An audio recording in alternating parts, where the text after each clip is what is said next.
आले फरमाते हैं मैं हज करने गया तो साल ना हज में बड़ा रश हुआ, लाखों लोग आए। तो मैंने अर्ज की मौला सबका कबूल हुआ है कि कोई रह भी गया है? तो फरमाते मुझे ख्वाब आई और बताया गया लाखों का कबूल हो गया। बड़ा बेनियाज है अल्लाह, बड़ा बेनियाज है, बड़ा करीम है। चाहे तो घर बैठे बैठे कहे माँ बाप का चेहरा देख मैं तुझे हज का सवाब देख, माँ बाप का चेहरा का सबका कबूल हुआ। एक है मोहम्मद बिन हारून बल्खी, उसका नहीं कबूल हुआ। फरमाते मैं सवेरे उठा तो मैं ढूंढने लगा कि बल्ख के लोग, खुरासान के लोग कहाँ ठहरे हुए हैं। वहां लहदा होते हैं ना, ये पाकिस्तानियों की बिल्डिंगें, ये इंडियन है, ये फलान मुल्क के। तो कहते मैं ढूंढते ढूंढते पहुंचा तो मैंने बल्ख के लोगों को पा लिया। मैंने पूछा तुम में मोहम्मद बिन हारून बल्खी कौन है? तो लोग कहने लगे वो तो बड़ा नेक आदमी है, बड़ा परहेजगार है। कहते हैं मैंने कहा मुझे ख्वाब आई है, आज कबूल नहीं हुआ, ये तारीफें कर रहे हैं। मैंने कहा किस तरह का नेक? तो लोग कहने लगे जी 24वां तो वो हज करने आया है, सारी रात नफल पढ़ता है, सारा दिन रोजा रखता है, बहुत मालदार था पर हर चीज अल्लाह की राह में खैरात कर दी। फरमाते मैंने कहा वो कहाँ है? कहने लगे पहाड़ के पीछे खैमा उसने लगाया है, वहां अल्लाह अल्लाह कर रहा है। हजरत मालिक बिन दिनार अलैहि रहमा फरमाते मैं वहां पहुंचा, मुसल्ले पे बैठा था, सलाम फेरी। मैंने अस्सलामु अलैकुम के बाद कहा आप मोहम्मद बिन हारून बल्खी हैं? कहने लगा हाँ। आप मालिक बिन दिनार हैं? तो मैंने कहा कि इसने तो मेरा नाम भी जान लिया बगैर बताए। फरमाते मैंने कहा कि हाँ मैं मालिक बिन दिनार हूं। कहने लगे कैसे आए हो? मैंने कहा बस मिलने आया था। कहने लगे नहीं, जिस काम आए हो वो बताओ। मैंने कहा मैं मिलने आया हूं। तो कहते वो रो पड़े। कहने लगे नहीं, आपको ख्वाब आई होगी कि मेरा हज कबूल नहीं हुआ। कहते मेरे रोंगटे खड़े हो गए कि इसे इतना भी पता है कि मेरा हज कबूल नहीं हुआ। मैंने उसको कहा कि तुझे कैसे पता कि मुझे ख्वाब आई है? कहने लगा मालिक बिन दिनार मुझे 24 साल हो गए, मैं इस बेनियाज के घर का तवाफ करता हूं, मैं हजर अस्वद के बोसे लेता हूं, मैं मकाम इब्राहिम पे नफल पढ़ता हूं, मैं सफा मरवा की सही करता हूं, पर 24 साल बीत गए। जब मैं तवाफे विदा करने के करीब आता हूं तो कोई ना कोई अल्लाह का वली आके कहता है दौड़ जा, तेरा कोई नहीं कबूल हुआ। 24 साल।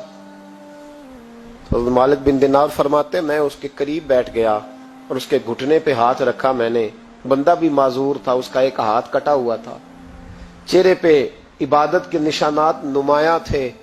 और मैंने कहा यार फिर तेरा हज कबूल क्यों नहीं होता? तो कहने लगा मत पूछ, तू मुझसे नफरत करेगा। मैंने कहा नहीं तू बता। कहने लगा ना पूछ। मैंने इसरार किया तो कहने लगा इसलिए नहीं कबूल होता कि मैं अपनी अम्मा का नाफरमान। ते माँ का नाफरमान क्या हुआ? तो कहने लगे अल्लाह ने दौलत दी, जायदादें, घोड़े, जमीनें, मैं अय्याश हो गया, मैं अल्लाह के दिए हुए माल को नाजायज जगह खर्च करने लगा। माँ मेरी बूढ़ी थी, इबादत गुजार थी, मुझे समझाती थी। रमजान का महीना, असर के बाद अम्मा तंदूर में रोटियां लगा रही, मैं घर आया शराब के नशे में, अम्मा रोटी दो। माँ कहने लगी शर्म कर, रोजा रखा नहीं तो जिन्होंने रखा है उनका तो ख्याल कर। कहते हैं ये लफ्ज मैंने सुने तो माँ को एक थप्पड़ दे मारा, अम्मा जलते हुए तंदूर में गिर गई। लोगों ने मुझे कमरे में बंद कर दिया।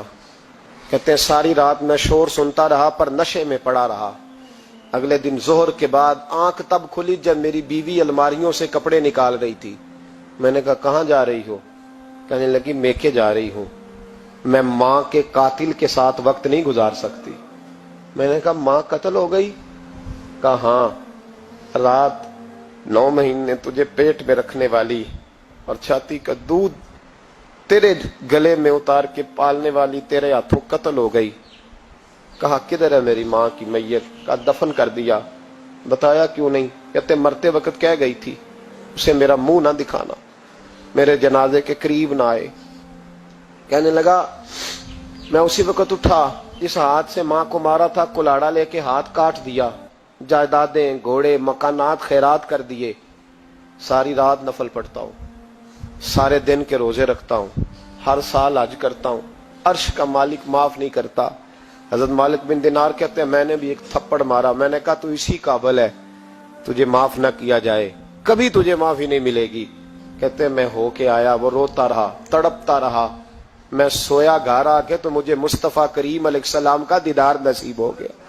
نبی پاک صلی اللہ تعالی علیہ وسلم نے فرمایا مالک تو اسے کیوں مایوس کر آیا ہے اللہ کی رحمت سے، کیوں کہہ آیا اسے؟ میں نے کہا حضور اتنا بڑا قاتل ماں کا کیسے معافی ملے گی؟ تو محبوب فرمانے لگے اس کی ماں کی وجہ سے ہی اسے معافی ملے گی، ماں کی وجہ سے۔ حضور کس طرح؟ فرمایا ماں قیامت کے دن اس کے خلاف مقدمہ دائر کرے گی، کہے گی اللہ اسے پوچھ میرا جرم کیا تھا، مجھے کیوں جلا کے مارا؟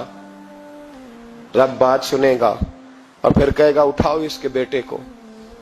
ماں او بچے کی ماں بھیجے نا اب تیرے بیٹے کو سزا دے، کہے گی یا اللہ سخت سزا دے، تو رب کریم فرمائے گا اٹھاؤ اسے جہنم میں لے جاؤ۔ مصطفیٰ کریم فرمانے لگے جب زنجیریں ڈال کے فرشتے دوزخ کی طرف لے جا رہے ہوں گے نا تو پلٹ کے ماں کی طرف دیکھے گا، تھوڑا پھر آگے بڑھیں گے تو پھر دیکھے گا، پھر دوزخ کے قریب جائیں پھر دیکھے گا اور کہے گا اماں جی مجھے جلائیں گے، مجھے تکلیف ہوگی، زندگی میں جب درد ہوتا تھا تیرا نام میری زبان پہ آتا تھا، اماں مارنے لگے ہیں مجھے جلائیں گے۔